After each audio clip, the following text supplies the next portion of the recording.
Pour tous les passionnés d'images et son, je vous présente le vidéoprojecteur Toptro X3 que j'ai eu l'opportunité de tester. C'est un vidéoprojecteur d'une puissance de 9500 lumens qui propose une résolution d'image en Full HD, mais qui est aussi capable de prendre en charge le 4K. Il est compatible avec tous les appareils sous iOS et sous Android, on peut donc y connecter son smartphone, sa tablette, sa Smart TV, des écouteurs sans fil, un haut-parleur et ainsi de suite grâce aux fonctions Wi-Fi et Bluetooth. Mais on peut aussi rester traditionnel en y connectant son ordinateur grâce à une prise HDMI ou encore grâce à une prise RCA. Il y a même des ports USB pour lire directement une clé qui contient vos films et musiques. J'aurai l'occasion de vous montrer tout au long de la vidéo que c'est un modèle très facile d'utilisation, il y a peu de touches et le paramétrage est simple.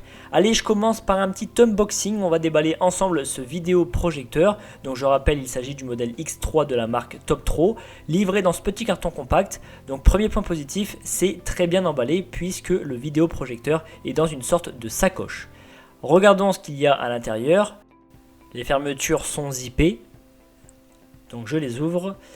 Il y a tout d'abord une feuille qui vous remercie tout simplement de faire confiance à la marque et qui stipule comment contacter le service client si besoin. Bon, c'est toujours utile d'avoir ça sous la main. Ensuite, on a le kit de nettoyage constitué d'une microfibre pour le nettoyage de la lentille et de 2 cotons-tiges longs pour nettoyer si besoin l'intérieur du vidéoprojecteur. Pour l'ouvrir, il y a dans cette même pochette un petit tournevis de fourni. Ensuite, bien évidemment, il y a le manuel d'utilisation pour configurer et appréhender toutes les fonctions de l'appareil. Important, je regarde si c'est bien écrit en français et c'est le cas. Je vous montre ça de plus près. Donc il est vraiment très bien détaillé avec des images, des illustrations couleurs. Vraiment, il est bien fait. Je continue le déballage avec tout un tas de câbles. Donc il y a le câble d'alimentation, il y a un câble AV 3 en 1 pour connecter les appareils au projecteur. Il y a également un câble HDMI qui est bien protégé puisqu'il est sous plastique et avec des supports de protection pour les embouts. Donc il y a vraiment toute la connectique nécessaire pour brancher n'importe quel appareil.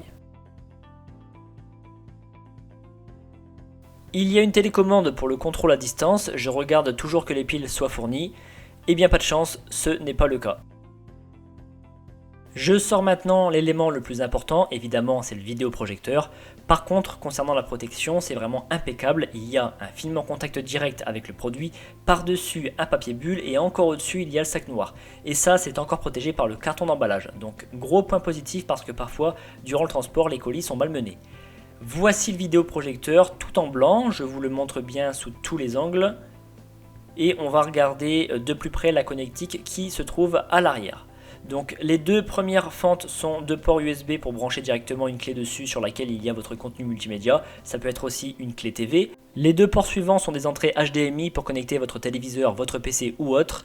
Plus loin dans la petite zone blanche il y a le port AV et à droite il y a une prise casque de 3,5 mm. En dessous c'est tout simplement l'endroit où on branche le câble d'alimentation. Et on va passer sur le dessus du projecteur, donc il y a les touches de contrôle. La première, celle la plus à gauche, c'est pour allumer et éteindre le vidéoprojecteur.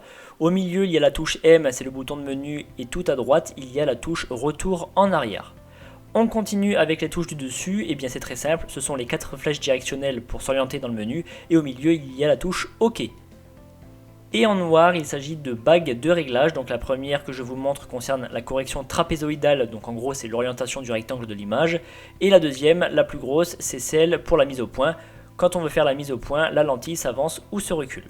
Je vous montre rapidement le dessous, donc à gauche il y a une fente qui contient le filtre poussière et qui, avec le ventilateur, participe pleinement à l'allongement de la durée de vie de l'appareil. Donc c'est une pièce très importante. C'est une partie que vous pouvez nettoyer de temps à autre avec les cotons-tiges qui sont fournis dans la pochette. À l'avant, il y a la lentille qui projette l'image et qui se doit de toujours être propre pour avoir le meilleur rendu possible.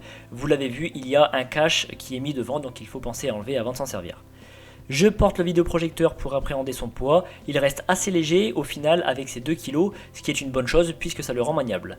Et enfin, pour conclure le contenu de ce carton, il y a la sacoche de rangement avec des bords rigides et bien épais pour protéger convenablement. Alors à l'intérieur, il y a un compartiment pour séparer le projecteur des câbles.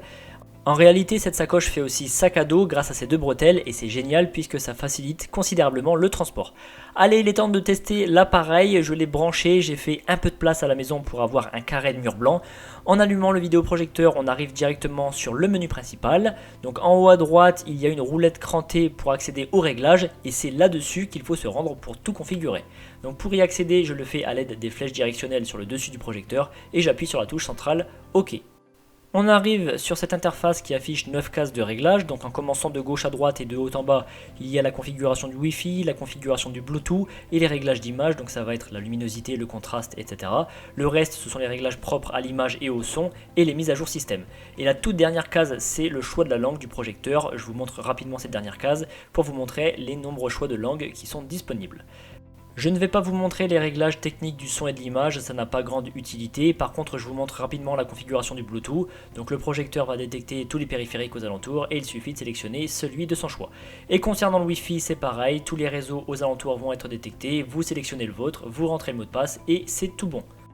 Dès que les configurations sont faites, vous revenez au menu principal et vous pouvez accéder au contenu multimédia souhaité, la vidéo, l'audio, la photo ou le bureau. Le bureau, c'est par exemple si vous souhaitez avoir la projection du bureau de votre ordinateur pour réaliser des conférences ou autres. En dessous, il y a 3 cases, donc la première qui s'appelle source de signal, c'est pour accéder au bon port de connexion. Donc si vous avez branché votre ordinateur sur le port HDMI, eh bien vous sélectionnez dans la liste le port HDMI. À côté, il y a diffusion iOS, donc comme son nom l'indique, c'est pour tous les appareils qui fonctionnent sous iOS. Donc tout ce qui vient de chez Apple, les iPhones, les iPads, les iPods. Et tout à droite, il y a Miracast, donc c'est la même chose, mais pour les appareils sous Android. Sur le menu principal, tout en haut à droite de l'écran, il y a le logo Wi-Fi et Bluetooth qui vous indique si ces options sont activées ou non. Toute la navigation dans le menu se fait à l'aide de ces touches, donc démarrage, accès au menu, marche arrière, flèche directionnelle et la touche OK. J'en profite pour vous montrer dans les faits l'utilité des molettes. Donc la plus grosse, celle qui est la plus près de la lentille, et c'est pour régler la résolution d'image, la netteté. Regardez bien les images, on voit qu'elle est de moins en moins floue au fur et à mesure que je tourne la bague. Ça, c'est un réglage à faire systématiquement en fonction de l'écart que vous avez entre le vidéoprojecteur et le mur. Et maintenant la petite bague qui sert à régler l'angle de l'image, vous voyez, ça modifie l'inclinaison dès que je la tourne.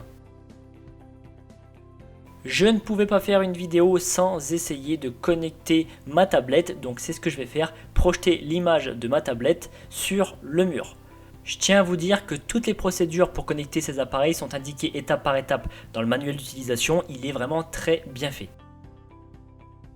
Donc je connecte ma tablette, la projection se fait au bout de quelques secondes. Alors c'est difficile d'avoir une mise au point claire avec l'appareil photo et le vidéoprojecteur, mais on va y arriver. Et voilà, c'est fait, donc une belle image, il n'y a plus qu'à s'installer confortablement et apprécier le moment. Alors si vous vous posez la question, sachez qu'il fait un peu de bruit ce vidéoprojecteur, comme tous les projecteurs de toute façon. C'est dû au fonctionnement du ventilateur nécessaire au refroidissement de la lampe de projection. Ça fait le même bruit qu'une tour d'ordinateur en fonctionnement si je devais faire un parallèle. Je vous montre le vidéoprojecteur sous toutes ses coutures, sous tous ses angles, notamment en fonctionnement, pour que vous puissiez voir la lentille qui projette l'image. Donc il se doit de toujours être propre pour avoir une excellente image. Et ce que vous voyez sur le côté, donc c'est la ventilation qui souffle de l'air chaud, donc preuve qu'elle fonctionne très bien. Maintenant, ce que je vous propose, c'est que je me taise 2 petites minutes pour que vous puissiez entendre le son qui est émis par ce vidéoprojecteur.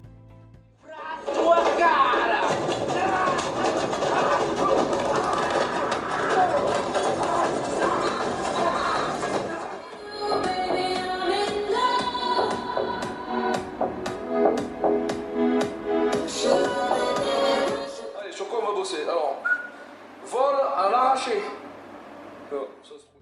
C'est le moment de vous donner mon avis sur ce modèle. Alors moi je l'aime beaucoup, principalement parce qu'il est très simple d'utilisation et c'est pareil pour la configuration. Je l'ai configuré en à peine 10 minutes sans m'arracher les cheveux. Et bien si il vous intéresse, je vous ai mis le lien en description de ma vidéo que vous trouverez juste en dessous. Merci de votre attention, abonnez-vous à la chaîne si ce n'est pas déjà fait pour ne rien manquer des futures présentations produits parce que vous méritez le meilleur.